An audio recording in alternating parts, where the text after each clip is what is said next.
ओम श्री परमात्मने नमः। ओम श्री परमात्मने नमः। अथ वेदांत दर्शन अथ वेदांत दर्शन शांति पाठ। शांति पाठ। ओम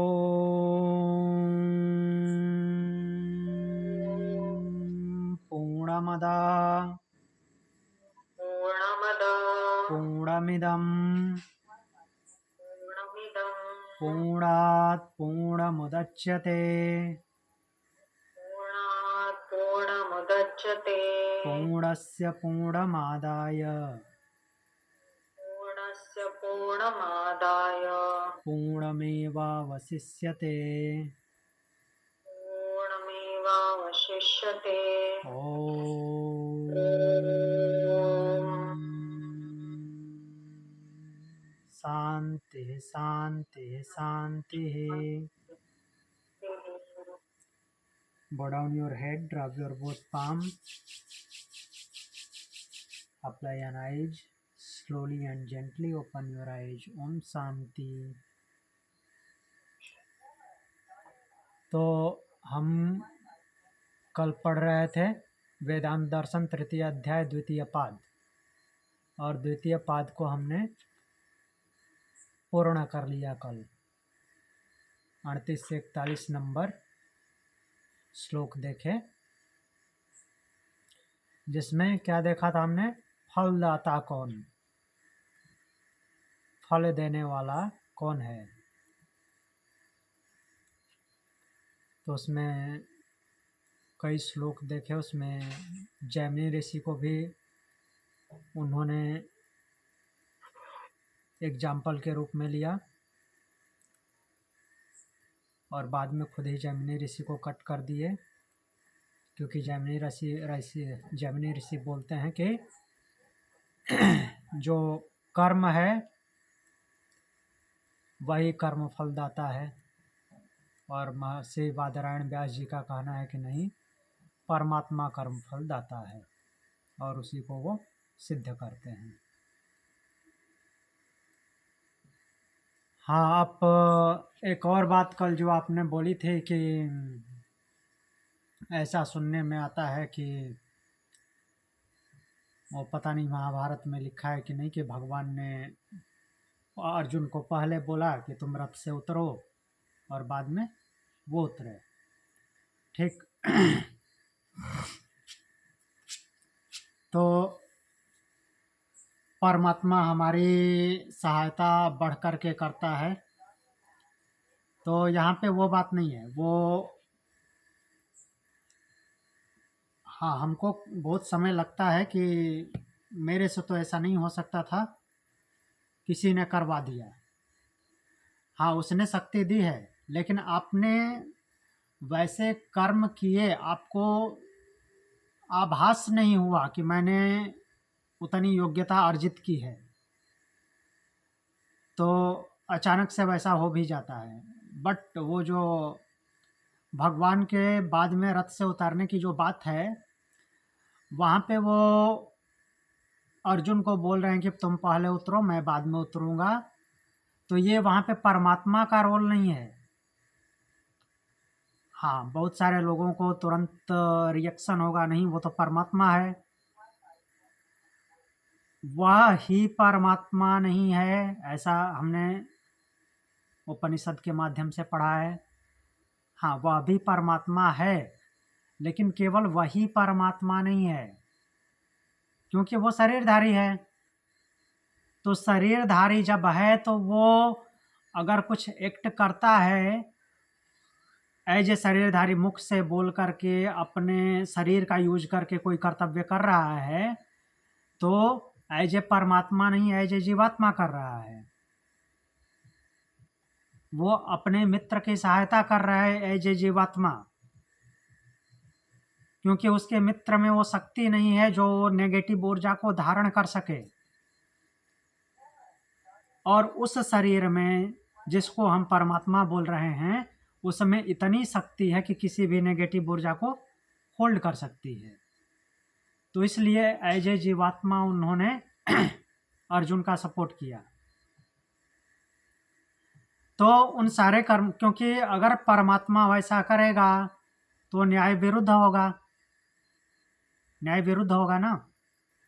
तो ऐसे जीवात्मा भी वो वहां पर अर्जुन के लेवल में नहीं है, उनसे ज्यादा वो पावरफुल है हाँ कि वो उन शस्त्रों को होल्ड कर सकते हैं, हाँ उसकी रक्षा कर सकते हैं। जी वो जीवात्मा के रूप में भी वहां पर सक्षम है। हाँ जी और जब बात पुत्र की आती है तो वो तो फिर लिमिट नहीं है उनकी शक्ति। हाँ, लिमिट नहीं है, और फिर वो किसी से मतलब नहीं रखता। परमात्मा के रूप में अगर बिहेव करेगा तो किसी से कोई मतलब नहीं रखेगा, जिसको जितना चाहिए उतना ही मिलेगा, क्योंकि नहीं तो न्याय सिद्धांत का उल्लंघन हो जाएगा, कर्म सिद्धांत का उल्लंघन हो जाएगा।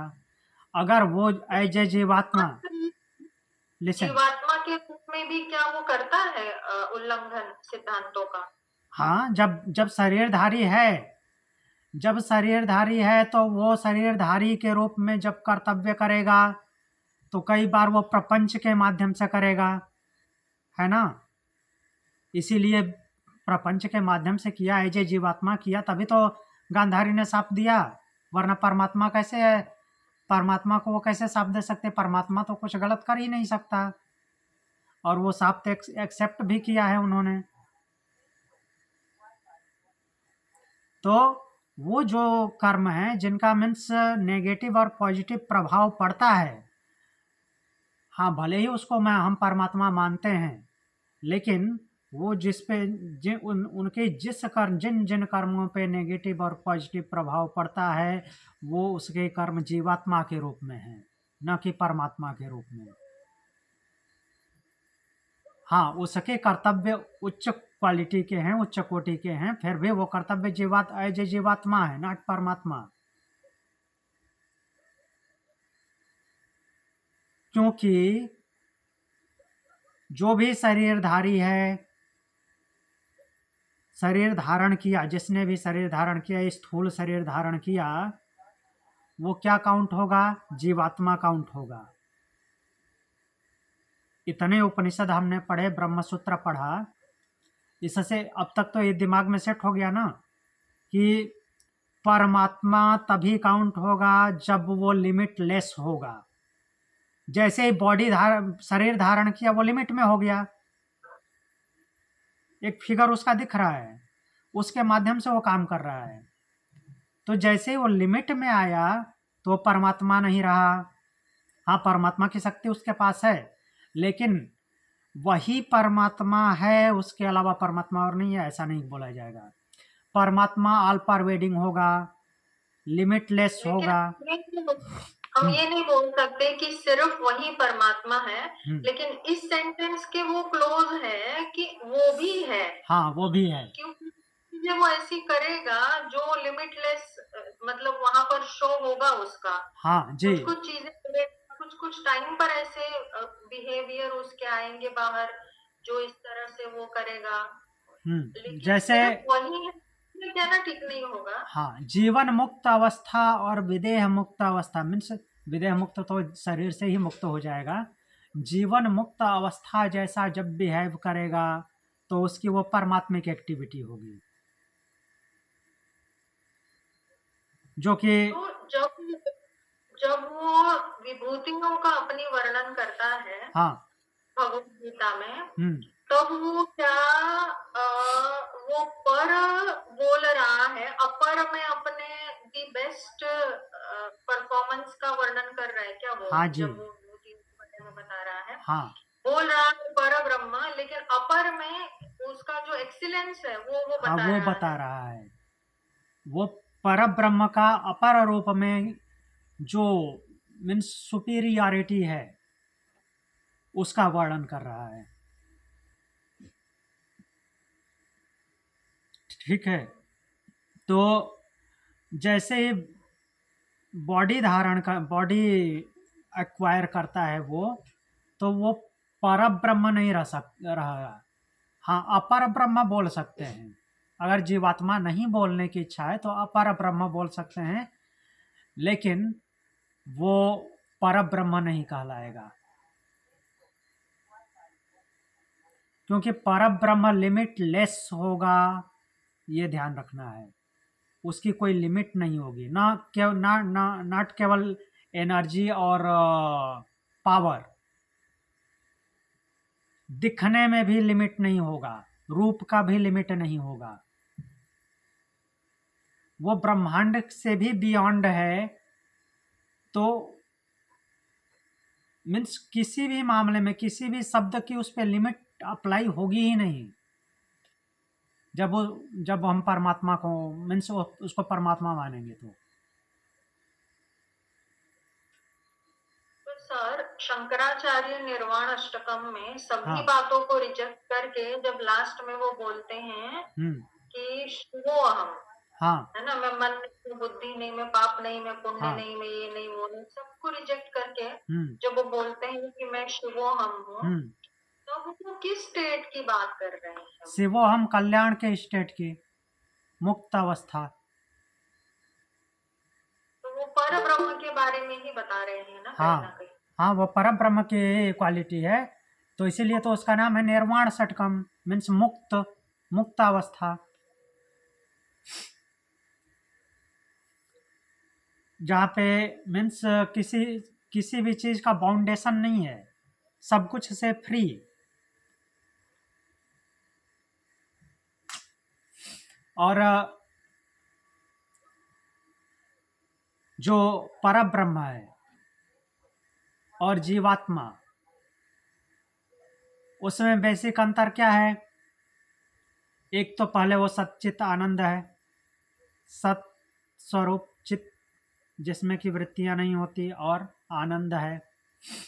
जीवात्मा सत्य है, चित्त वृत्तियों वाला है, आनंद है नहीं।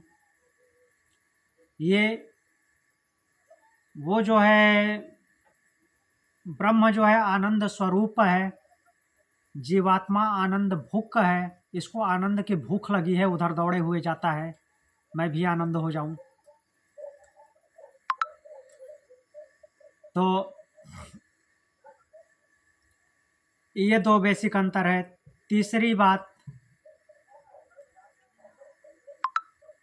जीवात्मा जो है वो प्रकृति के एलिमेंट के साथ है, मन बुद्धि अहंकार महाभूत इनके साथ है ना, महाभूत से बॉडी बना है, मन बुद्धि अहंकार और इंद्रियां सेंसेज, ये सब किसके पास हैं? जीवात्मा के पास। और इनके होने से क्या हो जाता है? सबसे पहले स्टार्टिंग में क्या आता है? त्रिगुण सत रज तम।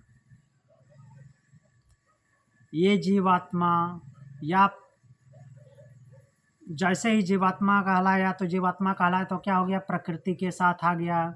प्रकृति के साथ आ गया मतलब कि सत रज तम है, गुणों वाला है, गुणी है।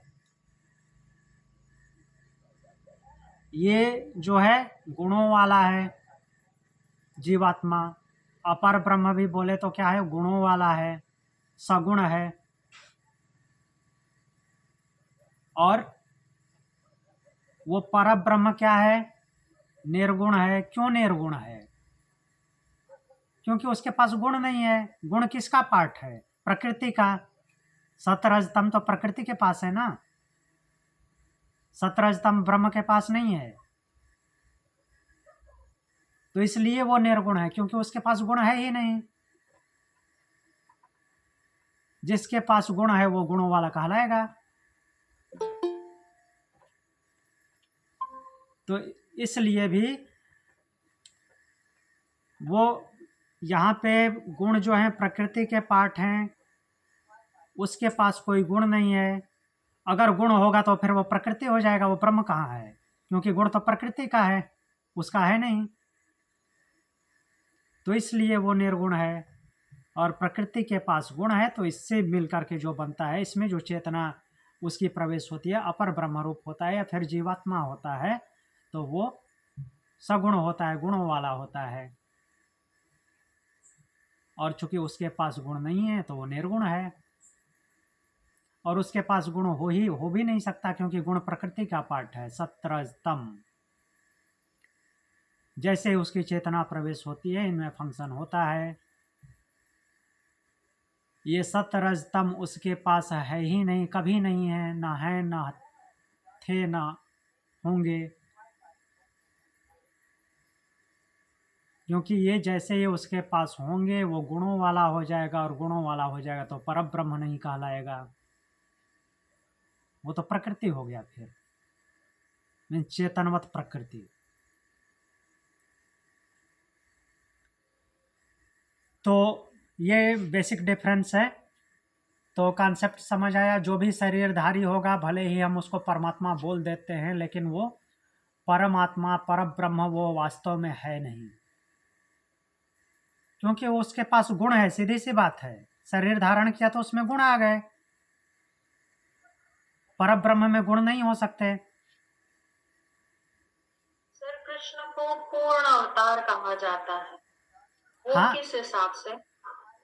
पूर्ण अवतार जो हम अपर ब्रह्म में जो उस ब्रह्म की शक्ति को देखते हैं, वो सारी चीजें उनमें हैं, तो इसलिए पूर्ण अवतार बोलते हैं। इसका मतलब ये नहीं हुआ कि वो निर्गुण हो गए, वो सगुण है। निर्गुण केवल परब्रह्म ही होगा।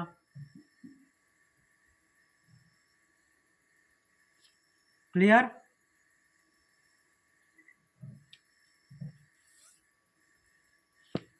अब आगे बढ़ते हैं तृतीय पाद। इसमें उपासना को आगे बढ़ाते हैं।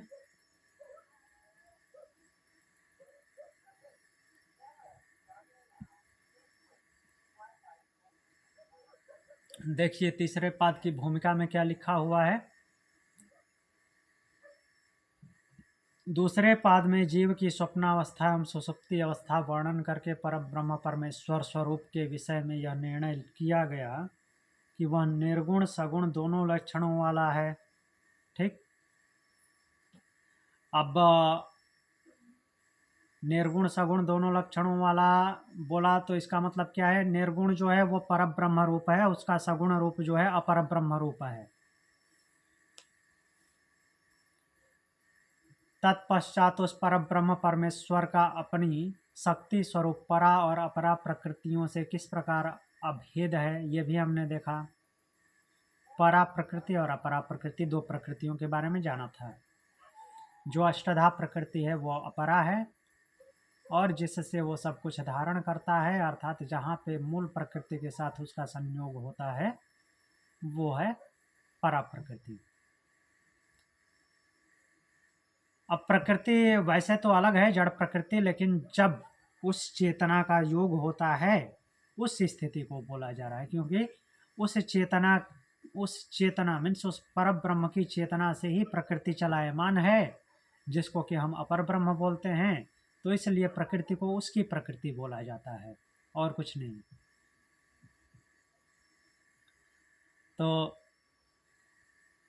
फिर क्या बोल रहे हैं कि अंत में यह निश्चित किया गया है कि जीवों के कर्म फल की व्यवस्था करने वाला एकमात्र वह परब्रह्म परमेश्वर है, अर्थात परमात्मा है।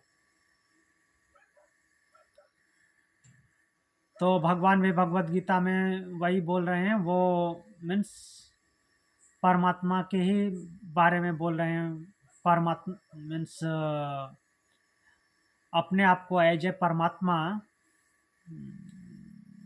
क्या बोल सकते हैं, हाँ, रिप्रेजेंट करते हुए वो परमात्मा की बातों को बोलते हैं कि परमात्मा क्या क्या कर सकता है, क्या क्या करता है।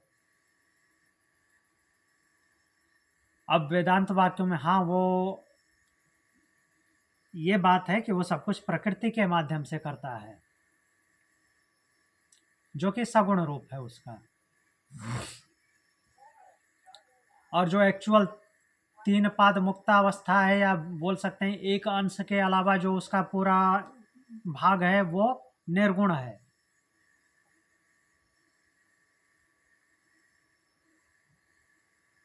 तो अब फिर बोल रहे हैं कि वेदांत वाक्यों में जो एक ही आत्मविद्या का अनेक प्रकार से वर्णन किया गया है, उसकी एकता बताने तथा नाना स्थलों पर आए हुए भगवत प्राप्ति विषयक भिन्न भिन्न वाक्यों के विरोध को दूर करके उनकी एकता का प्रतिपादन करने के लिए यह तीसरा पाद आरंभ किया जाता है।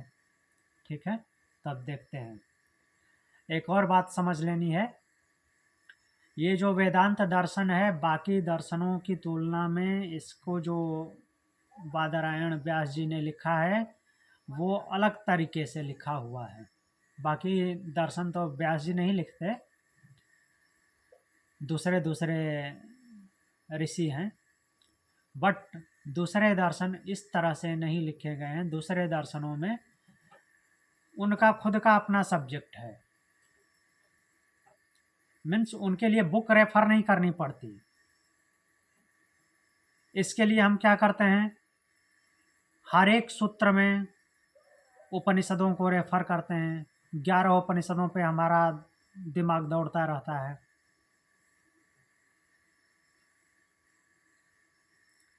तो ये उस हिसाब से लिखा गया है, चूंकि उपनिषद श्रुति हैं,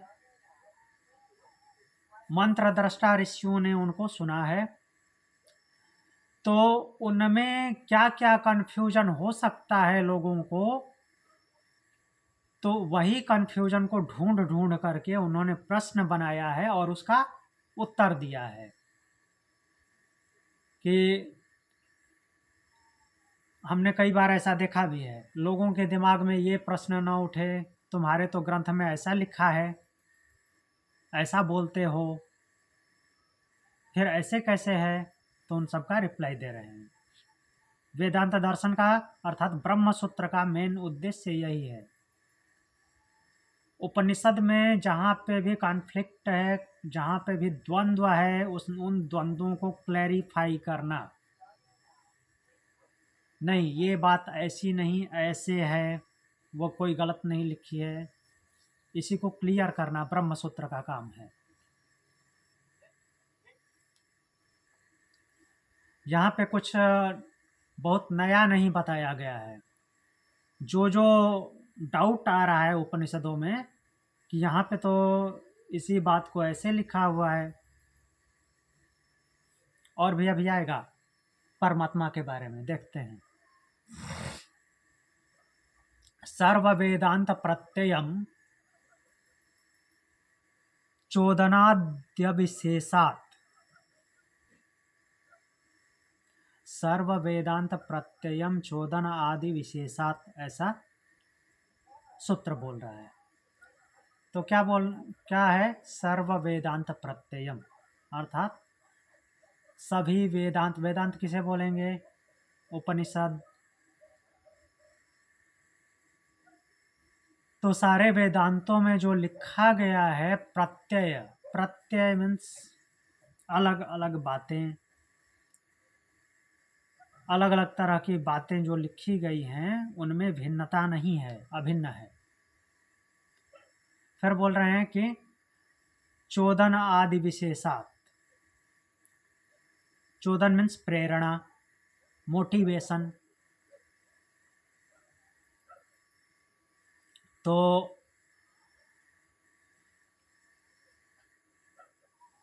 यहाँ इसका भाव क्या है, सभी वेदों में जो प्रत्यय अर्थात अलग अलग चीजें हैं। हेलो, आ रही है आवाज योगी जी? आवाज आ रही है? हाँ जी आ रही है। अच्छा अच्छा। तो सभी उपनिषदों में अर्थात वेदांत में, वेदांत उपनिषद को ही कहते हैं, वेदांत मतलब कि वेदों की पराकाष्ठा, न कि वेदों का अंतिम पेज, ऐसा नहीं। तो वेदों की पराकाष्ठा जो कि उपनिषद हैं, उनमें जो बातें हैं और उनके माध्यम से जो प्रेरणा मिलती है, प्रेरणा आदि, वो क्या है, विशेषात, वो विशेष है, वो प्रेरणा विशेष है, अलग अलग बातें नहीं हैं। अलग अलग चीज़ों का उठा करके जो ब्रह्म के नाम पे आरोपित कर देते हैं कि अन्न ही ब्रह्म है, मन ही ब्रह्म है, ज्योति ही ब्रह्म है, सूर्य ही ब्रह्म है, तो ये क्या ब्रह्म बन जाते हैं? ब्रह्म उनमें है, लेकिन सीधे सीधे वो पर ब्रह्म तो नहीं बन जाते। कहने का तात्पर्य है कि उनकी विभूतियां बता रहे हैं, ऐसे वो एक प्रकार से विशेष प्रेरणा मिलती है, उससे प्रेरणा विशेष है। तो देखते हैं व्याख्या में क्या लिख रहे हैं। तो यहाँ पे एग्जाम्पल लिए हैं, जैसे हाँ देखिए यहाँ पे छांदोग्य उपनिषद का 1:4:1 ओमित्येतदम तदक्षरमुद्गीतम उपासित। यहाँ पे सीधे सीधे ब्रह्म को एक्सप्लेन किया गया है। ओमित्येद अक्षरम उद्गीतम उपासित। छांदोग्य उपनिषद 1:4:1 प्रथम अध्याय 4th खंड का पहला मंत्र क्या बोल रहा है? ओम इत्येद अक्षर, ओम इति।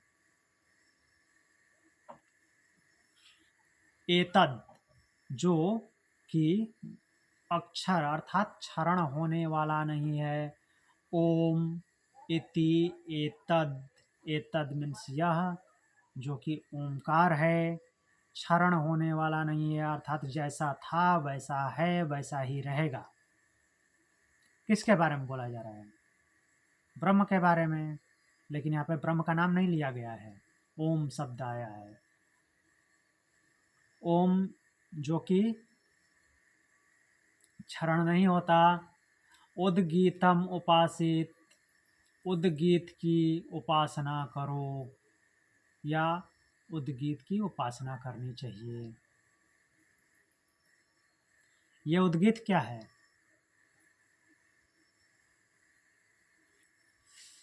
हेलो, आवाज आ रही है मेरी? हाँ, वो उद्गीत इसको बोला जाता है ना, वेद के गायन को। वेद के गायन को नहीं, ओम के गायन को। ओम वो उद्गात करके कोई आता है ना जो हाँ, उद्गाथा अलग गायन। है।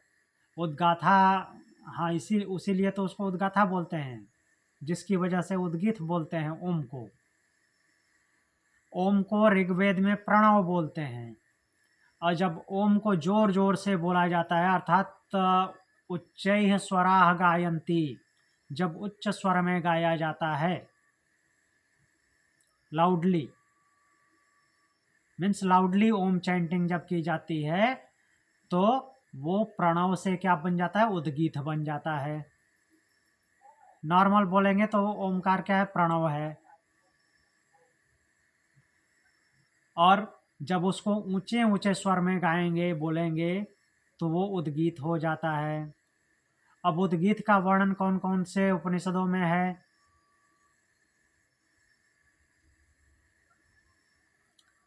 बताइए। पहले तो जो एग्जाम्पल दिया है उसी में है, छांदोग्य उपनिषद। फिर मुंडक में भी बृहदारण्यक उपनिषद में है। नहीं, मुंडक उपनिषद में उद्गीत करके नहीं आया है। तो जब ओम को जोर से बोला जाएगा, जोर जोर से जाप किया जाएगा ओम का, तो वो उद्गीत हो जाता है, उसका नाम। और छांदोग्य उपनिषद किस वेद का पाठ है? किस वेद से संबंध रखता है? नहीं याद? सामवेद। छांदोग्य उपनिषद सामवेद से संबंध रखता है। सामवेद का जो ऋत्विज होता है उसको बोलते हैं उद्गाथा। क्यों उद्गाथा बोलेंगे? क्योंकि उच्च स्वर में गायन होता है साम का, और ओम का उसी में गायन होता है। छांदोग्य उपनिषद उससे संबंध रखता है, और ये छांदोग्य उपनिषद ओम को उच्च स्वर में गाने को बोलता है, तो इसलिए वो उद्गीत हो जाता है। और उद्गीत का गायन करने वाले को उद्गाथा बोला जाता है। क्लियर हुआ?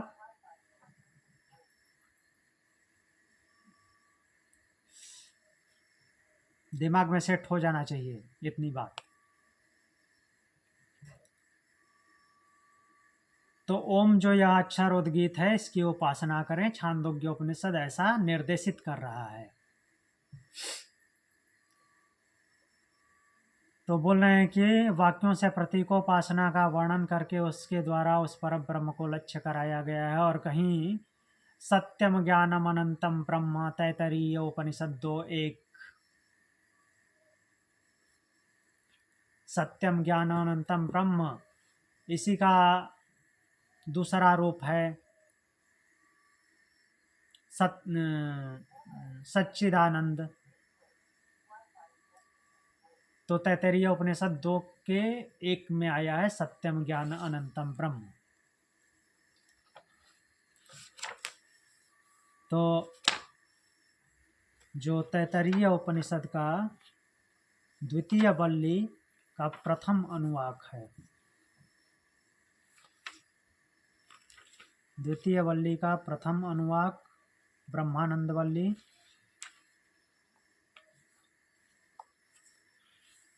सत्यम ज्ञानानंतम ब्रह्म यो वेद निहितम गुहायां परमे व्योमन सो अश्नुते सर्वान् कामान् सह ब्रह्मणा विपश्चितेति।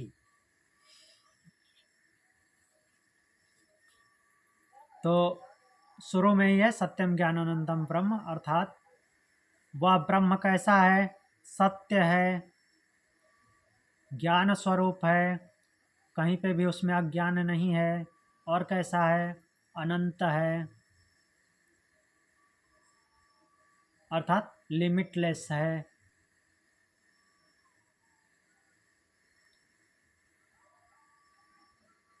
तो यह तैतरीय उपनिषद में बोला गया है। तो अलग अलग शब्दों के माध्यम से उस ब्रह्म को एक्सप्लेन किया गया है। पहले तो ओम उसका नाम है, ये तो इसको कहीं से भी समझाने की अब जरूरत नहीं है। ओम इत्येकादक्षरम उद्गीतम उपासित सत्यम ज्ञानानंतम ब्रह्म, वह जो ब्रह्म है वो सत्य है, ज्ञान स्वरूप है और अनंत है, उसका कोई लिमिट नहीं है। और फिर जो मांडुक्य उपनिषद है, ओम की व्याख्या करता है। तो मांडुक्य उपनिषद का छठा मंत्र वो क्या बोल रहा है? मांडुक्य उपनिषद के ऋषि बोल रहे हैं,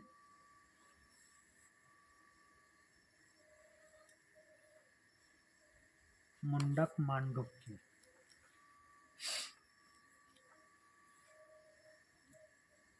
तो छठे मंत्र में बोला गया है एष सर्वेश्वर एष सर्वज्ञ एषो अंतर्याम्येन योनि सर्वस्य प्रभवप्ययौ हि भूतानाम। एष मतलब यह, कौन? यह ब्रह्म क्या है? सर्वेश्वर, सबका ईश्वर है, सर्वज्ञ, सब कुछ जानने वाला, एषो अंतर्यामी, यह अंतर्यामी अर्थात अंतर का यमन करने वाला, अर्थात प्रत्येक जीवात्मा के अंदर क्या चल रहा है उन सब का अनुशासन करने वाला, सब पे नियंत्रण रखने वाला, वही है। फिर बोले एस योनि, वही उत्पत्ति स्थल है, अर्थात वही उसी से प्रभव होता है, उत्पत्ति होती है। और क्या है? सर्वस्य प्रभवाप्ययौ, और सबके प्रभाव अप्ययो, सबकी स्थिति और फिर प्रलय,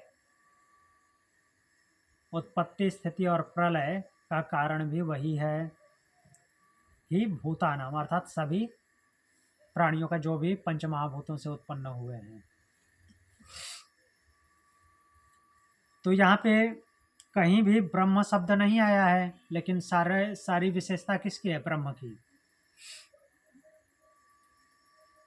तो जो प्रेरणा की विशेषता है, चोदनादि विशेषात, जो ये वर्ड आया, शब्द आया है, ये यही बता रहा है कि उन शब्दों से उसी की प्रेरणा होती है।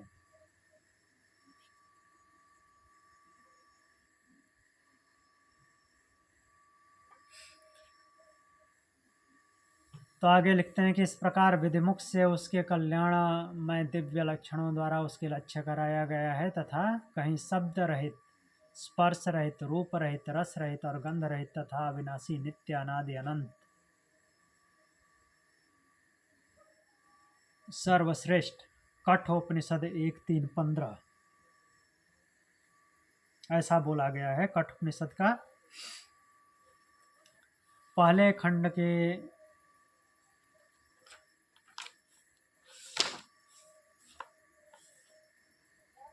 कठोपनिषद में जो प्रथम अध्याय है, प्रथम अध्याय की तीसरी वल्ली।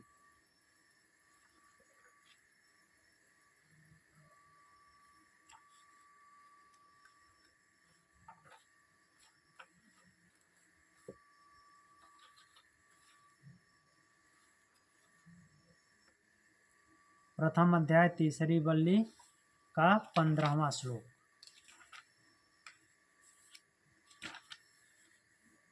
यहाँ पे बोला गया है अशब्दम अस्पर्शम अरूपम अव्ययम तथा रसम नित्यम अगंधवच्च यत् अनाद्य अनंतम महतः परम ध्रुव निश्चाय तन मृत्यु मुखात प्रमुच्यते, जिसका हम क्लास के शुरू में ही एक्सप्लेन कर रहे थे, एक्सप्लेनेशन देख रहे थे कि वो ब्रह्म कैसा है।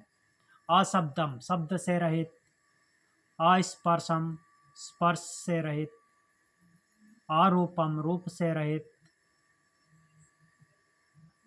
अव्ययम, जो व्यय नहीं होता, अशब्दम, अस्पर्शम, अरूपम।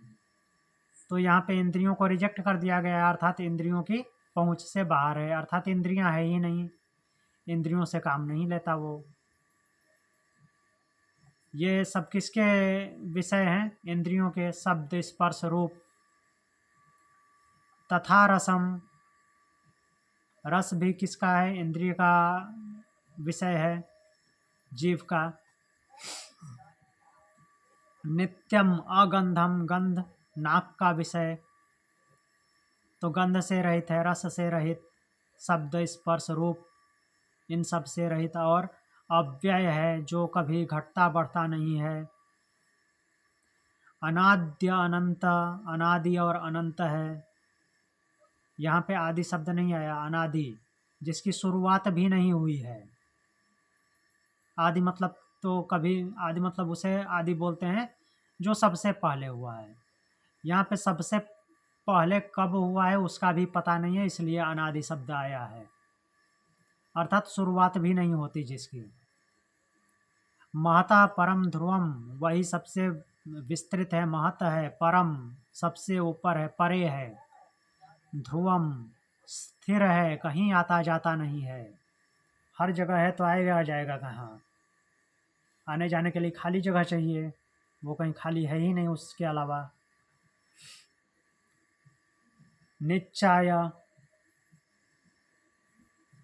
उसको जान करके, निश्चय मीन्स जानना। तन मृत्यु मुखात प्रमुच्यते, तन किसके लिए आया है? जीवात्मा, साधक। साधक उसको जान करके मृत्यु के मुख से मुक्त हो जाता है। प्रमुच्यते, अच्छी तरह से मुक्त हो जाता है, केवल मुक्त ही नहीं होता, अच्छी तरह से मुक्त हो जाता है, अर्थात हमेशा के लिए छूट जाता है।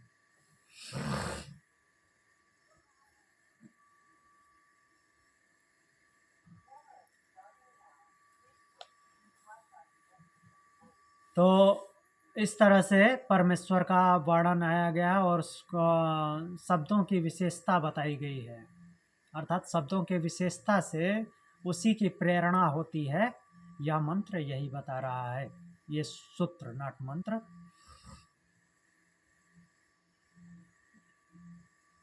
अब आगे बढ़ें, कुछ पूछना है?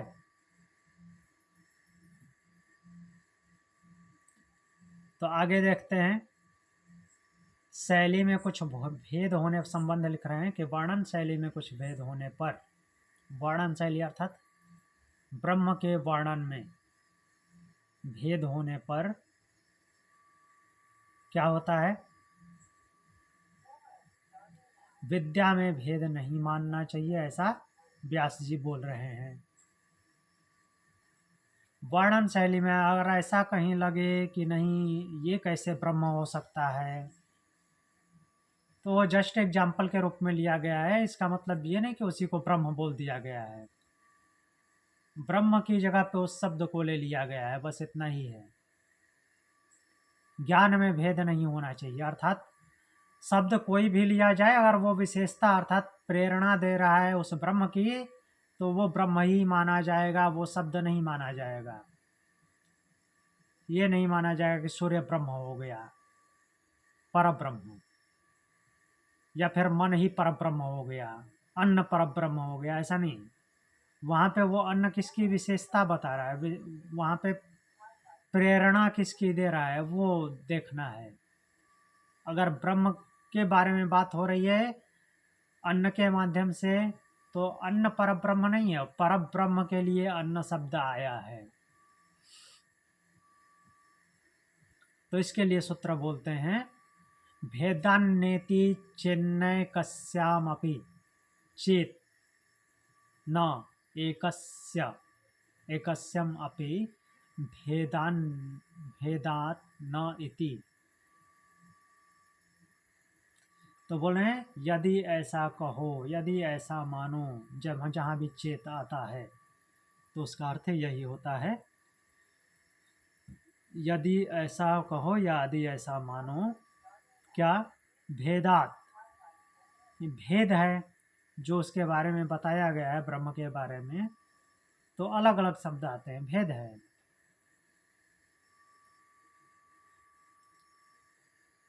भेदात न, तो उसके बारे में वैसा डायरेक्टली नहीं बोला गया है, तो फिर बोलते हैं कि इति न, तो ऐसा नहीं है। क्यों?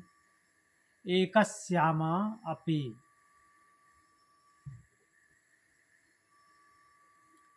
कि एकस्याम मीन्स एक जगह पे ऐसा आने से ये भेद नहीं माना जाएगा। क्यों? एक जगह पे आया है वैसा, तो उसके बारे में और दूसरी जगह भी लिखा हुआ है, जो वहाँ पे प्रेरणा मिल रही है, जो विशेषता प्रकट हो रही है, वैसी ही विशेषता दूसरी जगह पे भी आती है। तो एक जगह पे जैसा लिखा गया उसी को एकदम से वही बात नहीं मान लेनी है कि ये तो यही लिखा हुआ है, दूसरा हो ही नहीं सकता। नहीं, दूसरी जगह वैसा भाव जहाँ आया है वहाँ पे देखो क्या लिखा गया है, वहाँ पे भी वैसा ही भाव उत्पन्न हो रहा है, लेकिन वहाँ पे शब्द कुछ दूसरा है। तो किसका भाव उत्पन्न हो रहा है, किसकी विशेषता प्रकट हो रही है, जिसकी विशेषता प्रकट हो रही है वो माना जाएगा। तो इस तरह से भी भेद नहीं है, अर्थात शब्दों में भेद होने पर, शैलीगत भेद होने पर भी विद्या में भेद नहीं होना चाहिए। अर्थात विद्या में, आपके दिमाग में विद्या का भेद नहीं हो, ज्ञान का भेद नहीं आना चाहिए।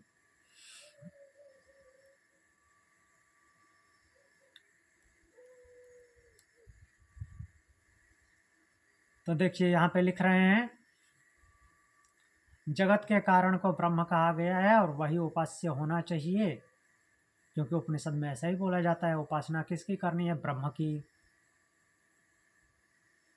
तो क्या बाकी की उपासना नहीं करनी चाहिए? बाकी की उपासना हम करते ही नहीं, क्योंकि परब्रह्म सब में विद्यमान है और उसी भाव से उपासना करनी चाहिए। अगर उस भाव से उपासना नहीं करते, ऐसा नहीं मैं बोल रहा हूँ कि और किसी भाव से कोई उपासना करता ही नहीं, केवल ब्रह्म की उपासना करते हैं, नहीं। 90% लोग उसी पार्टिकुलर भाव से भावित होकर उपासना करते हैं, ब्रह्म की उपासना नहीं करते हैं। वो जो योगी होते हैं, साधक होते हैं, ब्रह्मविद होते हैं, वो लोग ऐसा सोचते हैं दिमाग में कि हाँ हर जगह ब्रह्म है, और ब्रह्म, हाँ उनके दिमाग में अलग अलग भाव उनके दिमाग में भी उत्पन्न होते हैं, उनके दिमाग में भी ब्रह्म का भाव नहीं आता है इतनी जल्दी। फिर भी वो अपने आप को समझाने की कोशिश करते हैं, क्योंकि ब्रह्म का भाव वो ब्रह्मविद में नहीं ब्रह्मनिष्ठ में आता है। जो ब्रह्मनिष्ठ हो गया है वो ब्रह्मवादी हो, मीन्स ब्रह्म के जैसा व्यवहार करता है, सब में वो एक को ही देखने वाला सर्वत्र समदर्शी ब्रह्मनिष्ठ होता है, ब्रह्मविद नहीं होता। ब्रह्मविद जो ब्रह्म के जानने के मार्ग में अग्रसर है उसको ब्रह्मविद बोला जाता है, और जो ब्रह्म को अनुभूत कर लिया है वो ब्रह्मनिष्ठ होता है। उसके दिमाग में कोई दूसरे भाव नहीं जागते, वो हर जगह उसको ब्रह्म ही दिखता है। बाकी लोग अलग अलग भाव से ही देखते हैं, अलग अलग भाव से ही उपासना करते हैं, नहीं तो भेदभाव नहीं होता। भेदभाव अलग अलग सबको जीवात्मा के रूप में, अलग अलग प्राणी के रूप में देखते हैं, तभी ऐसा होता है। और वही किसी को किसी में श्रेष्ठता देख करके प्रणाम करके खुश होते हैं, और किसी में निकृष्टता देख करके उससे मुंह मोड़ लेते हैं, जबकि ब्रह्मनिष्ठ में ऐसा नहीं होता। ब्रह्मनिष्ठ सबके साथ समान भाव वाला होता है, क्योंकि उसको उसमें उसकी उस पार्टिकुलर जीवात्मा की छवि दिख ही नहीं रही उसमें, तो उसको ब्रह्म दिखता है। तो इसलिए जो उपनिषदों की भाषा है कि ब्रह्म की उपासना करनी चाहिए, अर्थात समदर्शी होकर के उपासना करनी चाहिए, पार्टिकुलर जीवात्मा और प्राणी के भाव से भावित होकर के नहीं। क्लियर हो रहा है?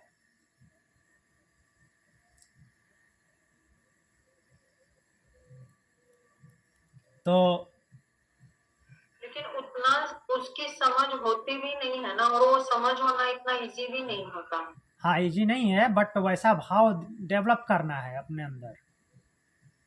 क्योंकि अगर कोई समझो पुराणों को पढ़ रहा है और पूजा पाठ कर रहा है, तो वो उपनिषद या गीता जैसी ग्रंथों की तरफ बड़ी मुश्किल से ही जाते हैं ऐसे लोग, मतलब वो नहीं जाते जनरली ऐसे ग्रंथों की तरफ। हाँ, तो इस नॉलेज के बिना तो उसके स्वरूप को समझना बड़ा मुश्किल है, मतलब। हाँ, बिल्कुल। तो इसीलिए तो ये जो वेद और उपनिषद हैं वो साक्ष्य ग्रंथ हैं। तो सर पुराणों में हाँ। जब, क्योंकि मैक्सिमम लोग पुराणों को ये करते हैं क्योंकि कहानियां अच्छी लगती हैं, हाँ, क्योंकि सुनने वो में पता लगता है। इजी वे में तो समझाने पुराणों की में कोशिश क्या की है। ऐसी कोई चीज है जो उसकी तरफ भी इशारा करती है, ऐसा कंटेंट मिलता है पुराणों में जो पर ब्रह्म की तरफ ये करता है हाँ, व्यक्ति को? हर जगह मिलता है। क्योंकि गीता में तो डेफिनेटली है, लेकिन गीता स्टोरी नहीं है ना, इसलिए लोग पढ़ना नहीं चाहते। गीता तो उपनिषदों की ही वो है, क्या बोलते हैं, उपनिषदों का सार है। वो हाँ, वो गीता भले ही उपनिषदों का, स्मृति ग्रंथ है, लेकिन वो एक्चुअल में उपनिषद ही है। सारे उपनिषद एक हाँ ही जगह पे हैं।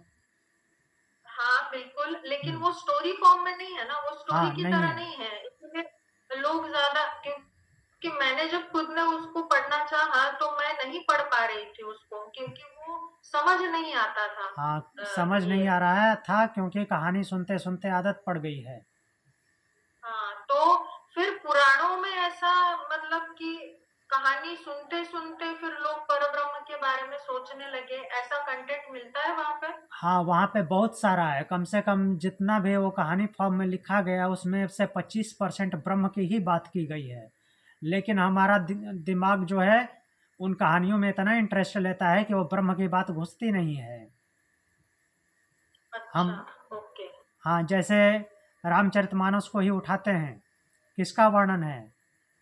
मर्यादा पुरुषोत्तम दशरथ पुत्र राघव, राम का वर्णन है ना, रघुकुल नंदन।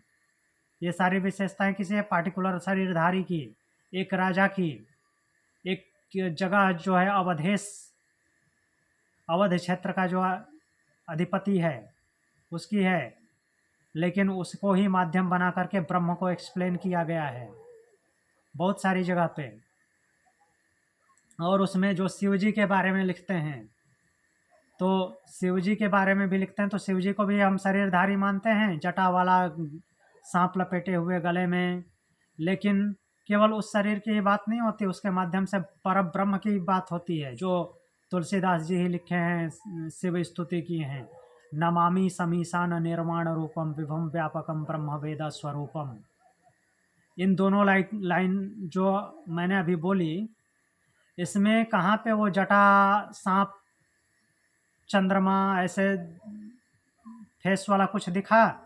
नमामि समीसान, ईशान अर्थात उस ईश्वर को नमस्कार है। निर्वाण रूपम, जो निर्वाण रूप है। विभुम व्यापकम, जो पूरे विभु में व्याप्त है। किसका वर्णन है? परब्रह्म का नहीं तो और किसका है? विभुम व्यापकम नमामि समीसान निर्वाण रूपम विभुम व्यापकम। क्या बोला मैंने, भूल गया अभी। व्यापकम सर्व वेद स्वरूपम, हाँ, सभी वेदों का स्वरूप अर्थात सभी ज्ञान का स्वरूप है। निजम निर्गुणम निर्विकल्पम निरीहम, वह क्या है? अपने आप में रहने वाला अर्थात किसी से कोई लेना देना नहीं। निजम निर्गुणम, गुणों से रहित है। जो शरीरधारी होगा वो गुणों वाला होगा। शरीरधारी तो गुणों में आ गया। जो शरीर धारण नहीं करता वही निर्गुण होगा।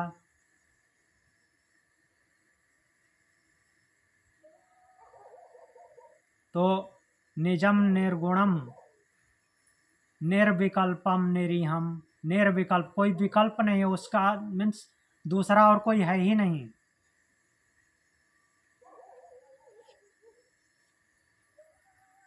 तो ये सारे ब्रह्म की ही तो विशेषता है। और उसके माध्यम से बताइए, किसके माध्यम से? शिव जी के माध्यम से। हाँ, आगे आता है। प्रचंडम प्रकृष्टम प्रगल्भम परेशम अखंडम अजम भानुकोटि प्रकाशम, ये सब किसकी विशेषता है? करोड़ों सूर्य के समान। कौन है? ब्रह्म ही तो है। तो वहां पे ये सब बातें हमारे दिमाग में घुसती नहीं है। बस इतना ही घुसता है। अच्छा, जंगल में गए राम, किसके आश्रम में गए? भरद्वाज के आश्रम में। भरद्वाज के आश्रम से उठ के कहाँ गए? चित्रकूट गए। चित्रकूट से कहाँ गए? अच्छा, वहाँ से अब भरत जी आ गए। भरत जी कहीं दोबारा ना आ जाए तो यहाँ से उठ करके फिर दक्षिण की तरफ गए। ये सब हमको याद रहता है, ब्रह्म की बातें याद नहीं रहती। वहाँ पे भी बहुत सारी ब्रह्म की बातें हैं। सर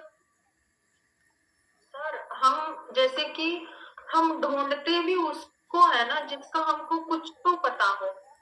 नहीं, हम ढूंढते उसको जिसका हैं। हमको उसको हम ढूंढेंगे भी कैसे? जी, तो उसी को तो जानने की कोशिश करना है, क्योंकि बार बार उपनिषद क्या बोल रहा है? वही जानने योग्य है, क्योंकि आपका वास्तविक रूप क्या है? वो है।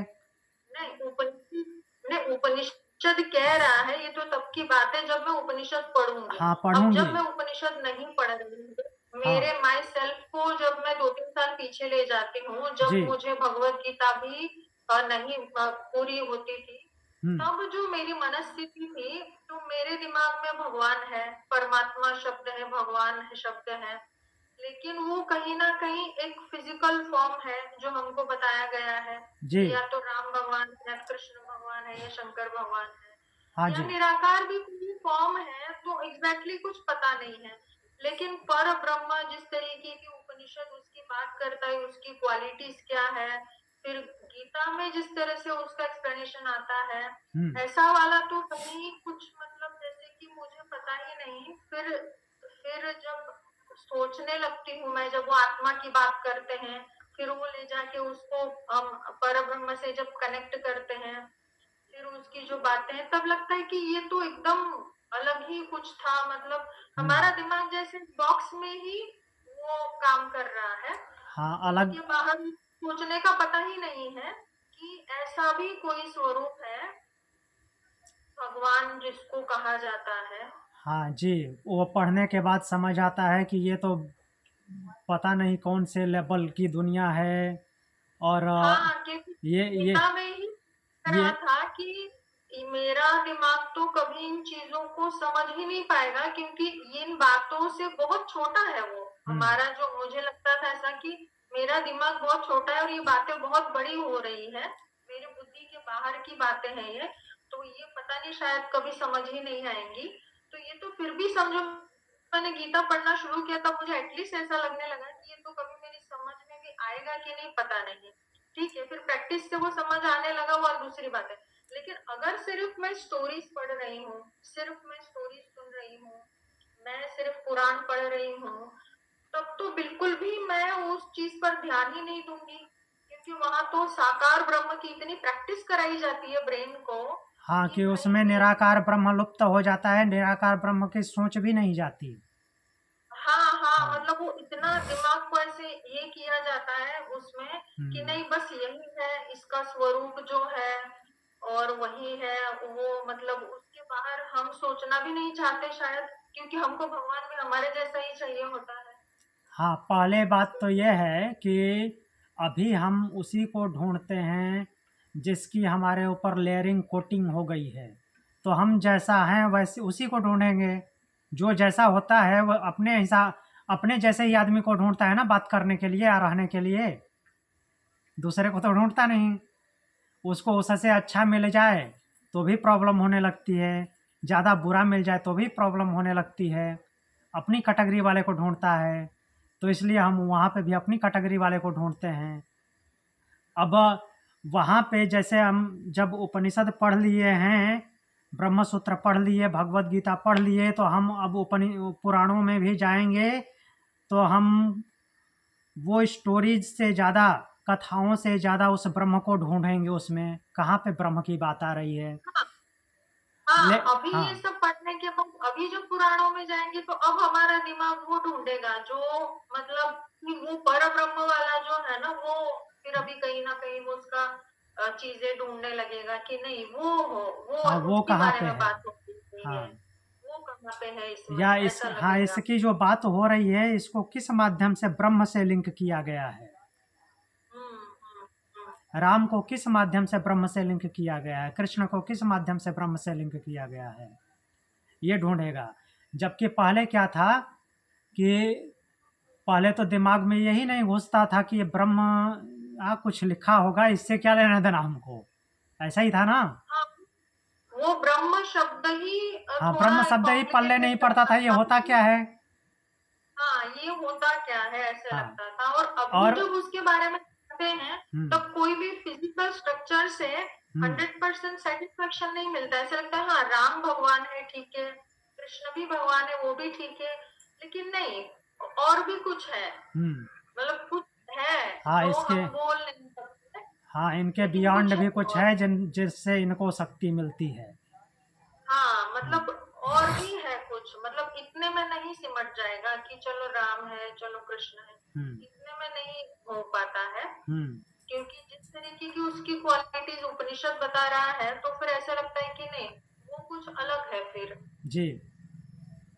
और ऐसा दिमाग में आ रहा है, सॉरी हाँ, इंटरप्ट कर रही हूँ आपको। नहीं नहीं, जैसे ठीक। बहुत सारे लोग ऐसे बोलते हैं ना, यूं ही एक हमारी जो नॉर्मल समाज में एक बात चलती है ना कि अगर हमारे अंदर भगवान से मिलने की इच्छा जागृत होती है, मतलब वही जो पर ब्रह्म की साधना या जो भी वॉटेवर, हम्म तो ऐसा समझना चाहिए कि उसने ये हमारे अंदर जागृत की है इच्छा, हाँ, ऐसे, उसने ही ठीक जागृत है, की है। ऐसे, हाँ ऐसे लोग बोलते हैं। हम्म तो कहीं ना कहीं अब जिसको मैं जानती ही नहीं उसको मैं ढूंढूंगी भी कैसे, ठीक है, और मेरा दिमाग हर जगह उसी को ढूंढेगा जिसको मैंने जाना है, हाँ ठीक है, तो हम पुराणों में सब जगह उसी को ढूंढेंगे, लेकिन हाँ जब हम परब्रह्म के बारे में जानने लगेंगे तब हम उसको ढूंढेंगे। हाँ, जब जिस लेवल पे रहते हैं, जिस स्थिति में जैसा होते हैं, हम उसी लेवल पे उसको ढूंढते हैं, अपने ही रूप में ढूंढते हैं। आप परब्रह्म के बारे में जान गए तो आप परब्रह्म को ढूंढते हैं। हाँ, तो ये जो उसकी साधना जो शुरू होती है ये भी फिर उसकी चॉइस से होती है क्या, जी, मतलब ये जो कहावत है ये फैक्ट है क्या? पूरी तरह से नहीं है, क्योंकि वहाँ पे कर्म स्वातंत्र में फिर बाधा आ जाएगी। कर्म स्वातंत्र है, उसकी प्रेरणा से होती है। हमने पढ़ा है ना, उपनिषद ही बोलता है उसकी प्रेरणा होती है, मोटिवेशन उससे मिलता है। कर्म आपका है, मोटिवेशन उसका है, उसकी प्रेरणा से आप आगे बढ़ते जाते हैं। तो मोटिवेशन तो उसने किया ना, वो हाँ अगर उसमें हमारे अंदर वो यही नहीं डालेगा तो हाँ हम फिर वो वैसा करेंगे भी नहीं। हाँ बिल्कुल, मोटिवेशन वही देता है, वही मोटिवेट करता है, प्रेरणा वही देता है। उपनिषद तो बोल ही रहा है। तो जो हाँ, ब्रह्म की बातें उपनिषदों में बहुत उपनिषदों में तो भर भर के हैं, उसके अलावा कोई है ही नहीं। जो पुराणों की बात है, पुराणों और महाकाव्यों में, वहाँ पे भी बहुत ये ब्रह्म की बात है। लेकिन वहाँ पे ये ब्रह्म शब्द लिखा क्या है, ये तो सोचना ही दूर की बात है। वो दिमाग में सोच में भी नहीं आती कि ये कहीं पे लिखा हुआ है या कुछ होता भी है, क्योंकि वहाँ पे पार्टिकुलर जिस डाइटी के बारे में लिखा होता है उसका ही नाम दिमाग में रहता है। और दूसरी बात, अभी भी जो उपनिषद वगैरह की बात छोड़िए, उपनिषद तो वैसे भी 99% लोग नहीं पढ़ते। जो आध्यात्म की दुनिया में है केवल वही लोग पढ़ते हैं। भगवद गीता कई लोग पढ़ते हैं, बट भगवद गीता भी केवल जितने भी सनातनी हैं उसमें से 50% केवल भगवद गीता का नाम जानते हैं। हाँ, नाम जानते हाँ। हैं, और जो कुछ एक परसेंटेज लोग पढ़ते हैं वो तो उसको इतना हाँ, छोटा कंक्लूड था, तो वो मोटिवेशनल स्पीच है भगवान की। हाँ, वो तो अर्जुन को 20% हुआ था, लोग इसको 20% लोग केवल पढ़ते हैं। स्पीच है, किस एंगल से मोटिवेशनल स्पीच है, बाप रे, वो तो मतलब मोटिवेशनल जैसा कुछ नहीं है उसमें तो। हाँ, पूरा सागर है। बहुत जा रहे हैं उसको। तो 20% लोग जो पढ़ते हैं उसमें भी बहुत कम लोगों को अच्छे से समझ में आता है। और बहुत से लोग तो ये भी नहीं जानते कि भगवत गीता और श्रीमद् भागवत में अंतर क्या है, एक ही बना देते हैं। भागवत कुछ लोग बना देते हैं, कुछ लोग गीता को बहुत अगर सीरियस हो जाते हैं तो कृष्ण का जो रस वाला रूप है, जो हाँ। भागवत वाला उनका रूप है, उसको रिजेक्ट करते हैं कि ऐसे थोड़ी कृष्ण थे, वो थोड़ी ये कर, उस रूप को वो एक्सेप्ट नहीं कर पाते। हाँ। और जो इस रूप को एक्सेप्ट करते हैं उस रूप को रिजेक्ट करते हैं। मतलब पूरा उनको एक्सेप्ट करना वो लगभग लोगों में कम ही दिखाई देता है। हाँ, कंफ्यूज हो जाते हैं। हाँ, उनको पूरा एक्सेप्ट नहीं, जबकि उनको पूरा एक्सेप्ट करने में ही पूर्ण अवतार का ये है ना, क्योंकि उनको पूर्ण अवतार अगर कहा गया है तो फिर उनको पूरा ही ये होना चाहिए। और दूसरी बात, जब तक दिमाग में परब्रह्म का कॉन्सेप्ट नहीं है तब तक दिमाग को ये स्वीकार ही नहीं होता कि बिना शरीरधारी भगवान कैसे हो सकता है। बिना शरीर वाला भगवान हो ही नहीं सकता। उनको वो अब्राहमिक रिलीजन से जोड़ने लगते हैं। ये क्रिस्तान हो गया, मुसलमान हो गया, इसका भगवान बिना शरीर वाला है, जबकि वास्तव में ब्रह्म बिना शरीर वाला ही है, शरीरधारी नहीं है।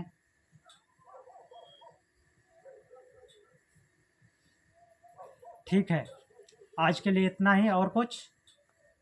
तो अब्राहमिक रिलीजन में जो हर जगह फादर फादर कहा गया है वो परब्रह्म को कहा गया है। नहीं नहीं नहीं, फादर जो है धर्म संरक्षक को बोलते हैं, परब्रह्म को नहीं बोलते हैं। क्योंकि जीसस बोलते हैं कि मैं सन हूँ। हाँ, वो जो है जीसस को सन ऑफ, एक मिनट, गॉड। हाँ, तो हमारा अभी यहाँ पे कहाँ तक हुआ? दूसरा सूत्र देख रहे थे। ठीक है, यहाँ पे क्लास को एंड करते हैं।